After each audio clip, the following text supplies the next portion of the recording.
Hi, it's Edward, back with another video. Please take a moment to click the thumbs up button below and consider subscribing to the channel. Please also share this video with your friends. Thank you for your support. Today, I read several financial news articles. I've included links to the articles in the description below. I encourage you to read the articles to support the authors and news sources. As a private American citizen, I'd like to report and share my transformative thoughts through commentary regarding small sections of these articles that are of public interest. Today, I read an article on ZeroHedge.com written by Tyler Durden, likely a pseudonym for writers at Zero Hedge, titled, "Number of Americans in Upside-Down Auto Loans Continues to Worsen." In the first quote that I'm going to share with you, the author of this article references an elected official. Please understand I'm sharing a quote with you verbatim, and just because it mentions an elected official, that doesn't mean I agree or disagree with the author's point of view regarding that elected official. I'm trying to remain as politically neutral as possible. With that out of the way, the author indicates consumers face increasing financial difficulties due to elevated inflation, a generational high in interest rates, maxed out credit cards, lack of personal savings, and 2 years of negative real wage growth amid the mounting failures of Bidenomics. The latest distress is that the number of Americans in upside-down auto loans has reached the highest level since 2020. Here are my thoughts, ladies and gentlemen. I am not surprised that many Americans are upside down in auto loans, and I'm surprised that this is only the highest level since 2020. I would have thought it would be the highest level ever on record. The reason I say this is because so many people in the past few years overpaid for both new and used vehicles. In some cases, dealerships were charging more for used vehicles than it cost to buy the same comparable new vehicles because the new vehicles were not available due to supply chain problems. I know some of you may find this hard to believe, but I saw it with my own eyes. In the past, I looked at CarMax's website and a slightly used Toyota Prius was selling for more than the MSRP for a comparable new Toyota Prius. I couldn't believe what I was looking at. I did a double take because I was so shocked. I asked myself who in the world would pay that much for a used vehicle. I really felt bad for people in a situation where they had no choice because of the unfortunate luck regarding their current vehicle no longer being operational. For those fortunate enough to find a brand new vehicle, dealerships were often charging thousands or in some cases tens of thousands of dollars over MSRP. The crowd mentality and fear of missing out drove a lot of people to pay whatever the dealerships were asking. To afford these overpriced vehicles in recent years, many individuals took out longer-term loans. If you take out a 72-month, 84-month, or 96-month vehicle loan, you are paying less toward principal on that loan each month, and you stand a better chance of becoming upside down in that vehicle, even if you got a relatively fair price on that vehicle when you purchased it. Unfortunately, in recent years, not many people got a relatively fair price on the vehicles that they purchased. This resulted in them being hugely upside down. Getting back to the article, the author references automotive research firm Edmunds.com as saying the number of Americans with auto loans underwater or negative equity in November reached an average of $6,054, the highest level since April 2020. Ladies and gentlemen, imagine being upside down in your vehicle to the tune of $6,054. Then, imagine being in a situation where you can no longer afford that car payment. What do you do in that situation? This is a very real situation for some everyday Americans, and my heart goes out to those who are in this predicament. The scary thing to me is the $6,054 negative equity figure being reported by Edmunds.com is the average. The average could be thrown off by figures higher or lower than that amount. The median amount of negative equity in vehicles would be far more interesting. I suspect there are a lot of Americans who have negative equity that far surpasses $6,054. I wouldn't be surprised that some people have $10,000, $20,000, or even more in negative equity in their vehicles, especially if they purchased a luxury vehicle in recent years at the peak of the market. Some dealerships have access to lenders that will extend credit to just about anyone with a pulse, and the amount of debt that will be approved is often mind-boggling.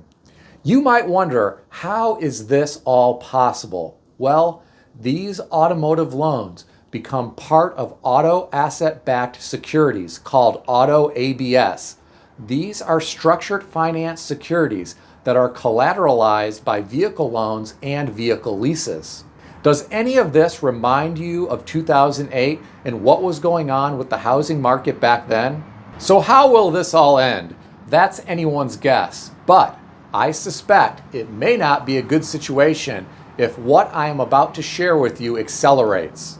According to the author, the percentage of subprime auto borrowers at least 60 days past due in September topped 6.11%, the highest ever.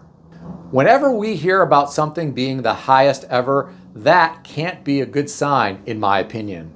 What do you think? Share your thoughts in the comment section below. Please also tell me if you have friends, neighbors, or coworkers who are buried in their vehicle loan to the tune of thousands or tens of thousands of dollars.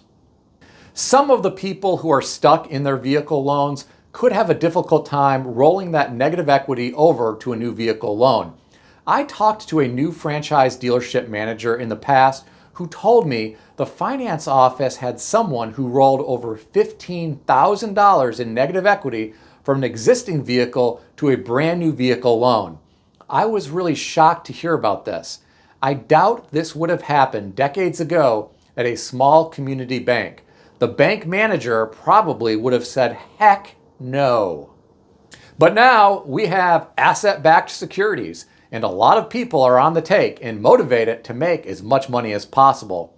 Some people who are buried in their existing loans may not be going out and purchasing a new electric vehicle anytime soon. This may be one reason why EVs are piling up at dealerships. Of course, we need to consider the possibility that a lot of Americans just don't want to own an EV due to a variety of reasons, such as range limitations, fears about the high cost of battery replacement, or low doses of electromagnetic radiation, to name a few. I read an article today on Yahoo Finance put out by the Financial Post and written by the Financial Post staff titled, Live News, EVs pile up at U.S. dealers as inventories hit record high. According to the authors who referenced Cox Automotive, electric vehicle inventories on United States dealer lots reached a new high in December with a 114-day supply that was more than double what it was a year ago. Well, ladies and gentlemen, this may not be a good sign, especially since many automakers around the world are moving full steam ahead with their transition from internal combustion engine vehicles to electric vehicles. I worry about some of these manufacturers who may be putting all of their eggs in one basket. This reminds me of the American automakers during the 1970s that were heavily focused on manufacturing huge land yacht vehicles with V8 engines and sofa-style front bench seats.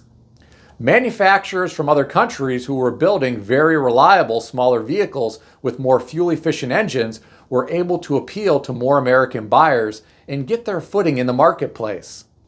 This is just my opinion, but I think automakers should focus on building some small, fuel-efficient, and very basic vehicles that are inexpensive. Build these vehicles to just barely comply with all of the features that are required in America for emissions and safety. Strip the vehicle down with crank-up windows, manual locks, durable but inexpensive cloth interior, and keep the features to a bare minimum. No one is going to take a car like this to the racetrack, so it doesn't need bucket seats. Give it a bench seat and 3 airbags on the dash so 3 people can sit up front. Design the back seat so 3 people can cram in there if necessary. This way, a small car like this can accommodate a family of 6 if necessary. Not all families can afford a minivan these days. The cheapest minivan in 2023 is the Kia Carnival, which starts at $33,200 according to iSeeCars.com.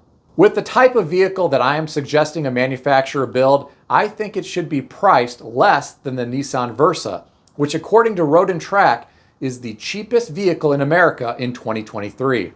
The Nissan Versa costs $16,925. It has a 122 horsepower inline 4-cylinder engine and a 5-speed manual transmission. It does come with air conditioning and a radio. For me, I'd rather have an automatic transmission and no radio.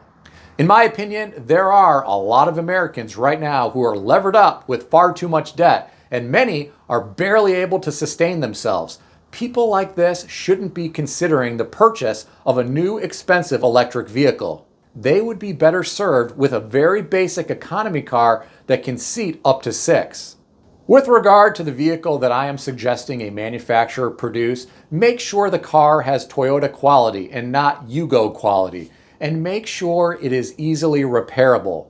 Place the alternator at the top of the engine in a location where it can be easily swapped out. Place the battery in a location where the terminals can be easily accessible. Give it a rubber floor so parents don't need to worry about their kids spilling their Kool-Aid or spitting their gum out on the carpet. Maybe I'm just too frugal and practical, but I think a very reliable compact vehicle that is easy to maintain and costs less than the Nissan Versa and has great styling that can seat 6 would sell like hotcakes. The key is to build it so that it is stylish, fuel efficient, extremely reliable, and has the ability to barely squeeze 6 people into it. I realize a vehicle like this isn't going to be as profitable as a Cadillac Escalade or a big F-150 pickup truck, but a manufacturer could potentially build brand loyalty with a car like this, and they could potentially make profits from the massive quantity of vehicles that they could potentially sell. I think some everyday Americans would prefer to buy something like this brand new with a lower interest rate than a worn out used vehicle with 6 digits on the odometer. Not to say there aren't some good quality used vehicles that still have a lot of life left in them, even with 6 digits on the odometer, because there are, and it's possible to save on depreciation by buying them. I just think there are some people who would prefer to buy an extremely reliable brand new vehicle with great styling that is fuel efficient and can seat 6 for less than $15,000. Especially if the consumer knows parts are cheap and maintenance is easy. What do you think about all this? Share your thoughts in the comments section below. Please keep in mind that everything in this video is for entertainment purposes only, and nothing in this video is financial advice of any kind. If you need advice, seek advice from a qualified professional in good standing who puts your interests first and foremost. If you enjoyed this video, consider subscribing to the channel. Please also consider sharing this video with your friends. I want to extend a special thanks to everyone who has subscribed to this channel. I also want to thank all of my channel members. Check out some of the great books that I suggest you consider reading in the description below. I've included Amazon affiliate links to these books. As an Amazon associate, I earn from qualifying purchases. Stay healthy and wealthy. I'll see everyone in the next video.